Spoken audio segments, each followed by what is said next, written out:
அனைவருக்கும் வணக்கம். இன்று யோகா பத்தி நம்ம பார்க்கக்கூடியது பெண்கள் செய்யக்கூடிய முக்கியமான ஆசனங்கள் பகுதி 2.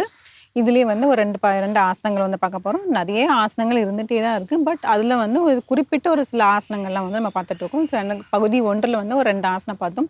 இப்போ பகுதி 2ல் ஒரு 2 ஆசனம் பார்க்கலாம். மீண்டும் நிறைய அந்த மாதிரி வரும். அடுத்தடுத்த பகுதிகளை நம்ம பார்த்துக்கிட்டே போகலாம். இப்போ பயிற்சி 1. இதில் தண்டாசனால உட்காந்துட்டு தளர்த்திக்கலாம். ஆழ்ந்த மூச்சு உள்ள இழுத்து வெளியிடலாம். இதில் நம்ம பத்த கோணாசனால பண்ண போகிறோம். அதான் பத்த கோணாசனானா பட்டர்ஃப்ளை. இந்த போஸ் ரொம்ப ரொம்ப முக்கியமானது. எல்லா பெண்களுமே கண்டிப்பாக செஞ்சே ஆகணும். அதில் ஒரு சில வேறுபாடு மாதிரி வச்சு நம்ம பண்ண போகிறோம். அதாவது டைனமிக்காக செய்ய போகிறோம்.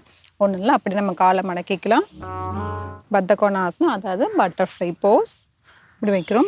இதில் நம்ம என்ன பண்ண போகிறோம்னா, கைகள் முன்னோக்கி நீட்டிட்டு கைகள் ரெண்டுமே இப்படி கோத்துட்டு அப்படியே இப்படி முன்னோக்கி அப்படியே இந்த கை இப்படி திருப்ப போகிறோம். போயிட்டு கை இப்படி திருப்பிட்டு இப்படி முன்னோக்கி போகிறோம். மறுபடியும் பின்னோக்கி இப்படி வரும்போது 2 காலும் இப்படி சேர்த்து வச்சுக்க போகிறோம். இப்போ இதை அப்படியே தொடர்ந்து செஞ்சுட்டே வரும்.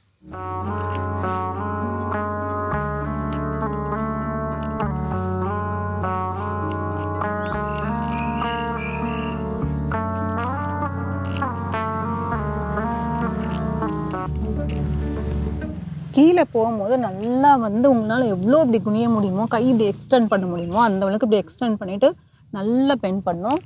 பின்னாடி வரும்போது நல்லா இப்படி காலை சேர்த்துக்கணும்.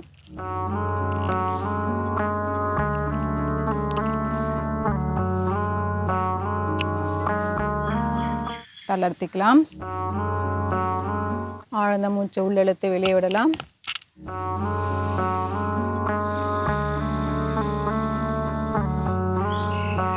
இப்போ இந்த மாதிரி கொஞ்சம் வேகமாக பண்ண முடியலை, அதாவது தொடர்ந்து இந்த மாதிரி செய்ய முடியல அப்படின்னா வெறுமனே பத்த கோணாசனம் மட்டுமே இப்படி வச்சுக்கலாம். இப்படி வச்சுட்டே நம்ம இப்படி உட்காரலாம். இப்படி நம்ம கூட சரி இப்போ சில பெண்கள்லாம் அப்படி இருந்தாங்கன்னா அந்த இந்த மாதிரி செய்யறதுனா ரொம்ப நல்லாயிருக்கும். ஏன்னா இப்போ இது பண்ணும் போது பார்த்தீங்கன்னா நமக்கு என்ன ஆகுன்னா, முன்னோக்கி போகும்போது இந்த வயிற்றில் நல்லா அப்படியே அழுத்தம் கொடுக்கும். இந்த அப்படியே நல்லா அழுத்தம் கொடுக்கும். அதே மாதிரி நம்மளோட முதுகு தண்டு நல்லாமே இப்படி நீண்டு இப்படி போகும்.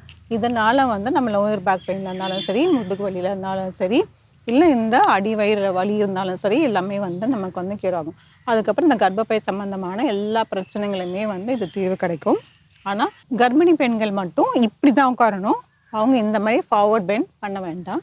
மற்றவங்க எல்லாருமே தாராளமாக செய்யலாம்.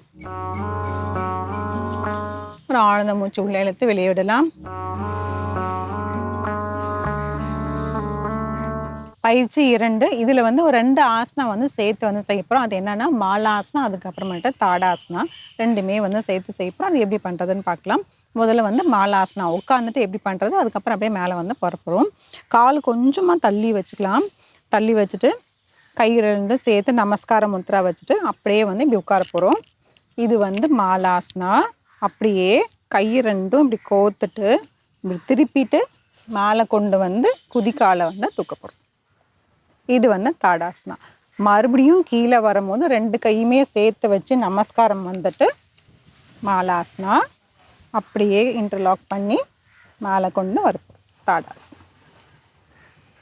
இதுவே அப்படியே ரிப்பீட் பண்ண போகிறோம்.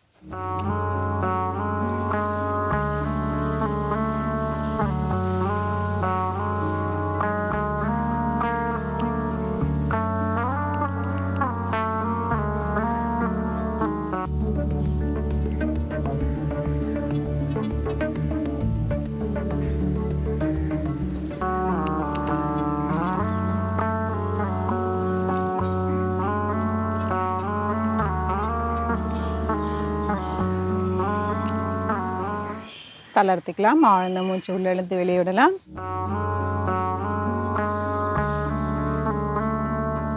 இந்த பயிற்சியில் பார்த்தீங்கன்னா நம்ம மாலாசனம் உட்காரும் போது நம்மளோட கால்கள் அப்படி விரியும் போது இந்த பெல்விக் மசில்ஸ்லாம் ரொம்பவே நல்லா விரிவடைஞ்சிரும். இந்த பெண்களுக்கு ரொம்ப ரொம்ப இம்பார்ட்டண்ட்டானது. அதேமாதிரி தாடாசனம் பண்ணும் போது பார்த்தீங்கன்னா நம்ம கைகள் மேல் நோக்கி தூக்குவோம்.